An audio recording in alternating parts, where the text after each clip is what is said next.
안녕하세요. 소아청소년과 전문의 정유미입니다. 모유수유와는 4, 6개월에 철분제를 먹여야 한다는 말이 있습니다.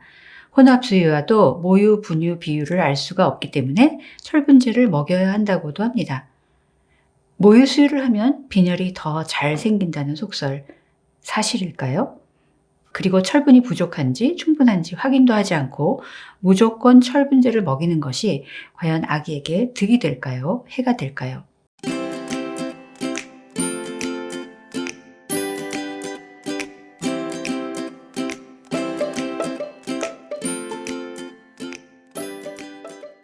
결론부터 말씀드리면 건강한 만사가로 태어난 아기라면 만 6개월, 즉 대략 180일이 될 때까지 엄마 젖만 먹여도 빈혈이 생기지 않습니다.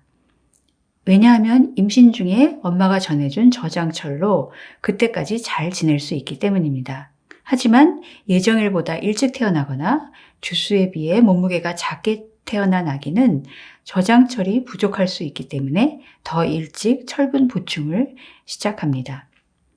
둘째로 분만 중에도 아기의 철분 부족을 예방할 수 있는 방법이 있는데 바로 탯줄을 분만 직후가 아니라 1분이나 3분 정도 지난 후에 자르는 것입니다.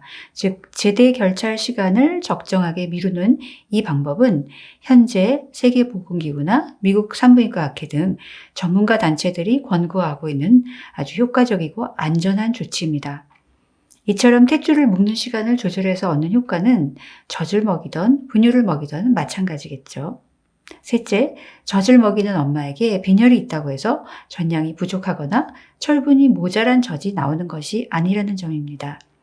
빈혈이 있는 엄마는 힘들겠지만 아기에게 먹일 젖은 언제나 제대로 만들어져 나오니 걱정하지 않으셔도 됩니다. 즉 모유 속의 철분 농도는 엄마의 철분 섭취량이나 빈혈 수치에 영향을 받지 않습니다. 하지만 엄마는 아기를 낳은 후에 본인의 건강을 위해서 철분 저장량을 채워 놓아야 하겠죠.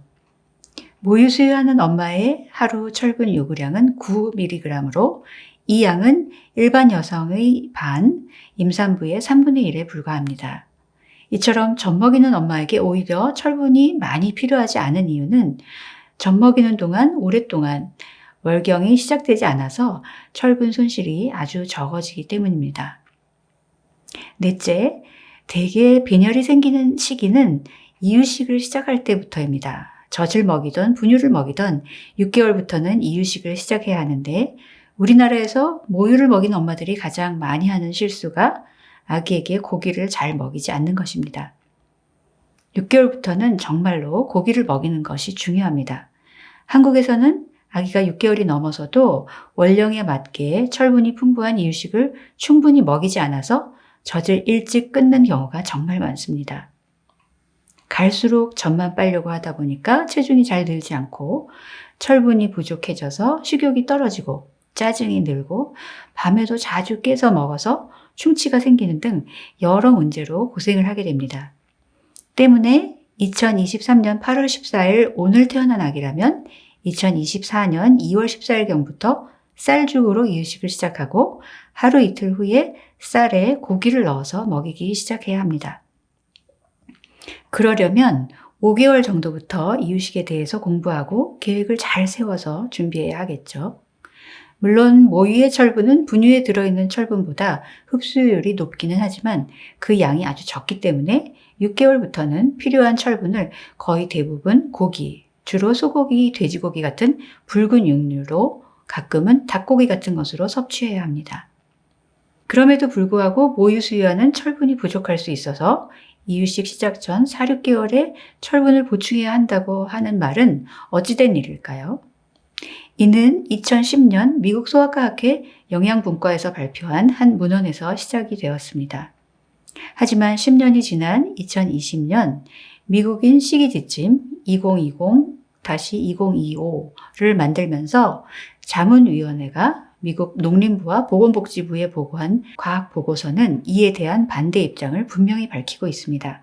즉, 2010년 미국 소아과학회는 모유수유아에게 4개월부터 철분 보충을 하도록 권장했으나 모유수유아의 일률적인 철분 보충은 논란이 되어서 그 후 캐나다, 영국, 유럽, 뉴질랜드 등 전 세계 다른 권위 있는 기관에서는 모유 수유아에게 일률적인 철분 보충을 하지 말도록 권고하였다. 대신 철 결핍 진단을 받았거나 고위험군 등의 경우에만 철분 보충을 권장하며 출생 시 철분 저장을 최적화하고 6개월 전 철분 결핍 위험을 줄이기 위해 제대 결찰 지연이 중요함을 강조하였다. 철분이 부족한 경우는 철분 보충이 도움이 되겠지만 철분이 충분한 경우에 보충을 하면 성장 저하, 다른 미량 무기질 흡수의 변화, 설사, 구토, 장내 세균청 변화 등 악영향이 초래될 수 있다고 하였습니다. 따라서 결론적으로 모유 수유아에게 일률적으로 4개월부터 철분을 보충할 필요가 없습니다. 그리고 특히 철분은 많을수록 좋은 것이 아니라는 점 꼭 알고 계셔야 합니다. 불필요하게 철분을 보충하면 오히려 면역이나 건강에 불리합니다. 특히 모유 수유아의 경우 엄마 젖에 들어있는 철분 이용률이 떨어지고 성장이나 질병 측면에서 해가 될 수 있습니다. 그러므로 철분 부족으로 진단되지 않은 엄마나 아기는 모두 철분제를 보충할 필요가 없고 또 보충하지 말아야 합니다. 간혹 아기가 밤에 자주 깨면 철분이 부족한 것 아닌가 해서 임의로 철분제를 사서 먹이는 경우가 있는데 밤에 자주 깨는 것은 잘 자라는 아기의 경우는 대부분 아기가 깰 때 부모가 불필요하게 반응을 해서입니다. 철분 부족이 의심되면 반드시 소아청소년과 진료를 받고 혈액 검사로 정확한 진단 하에 적정 용량의 철분제를 처방받아서 적정 기간 동안 먹이시기를 바랍니다.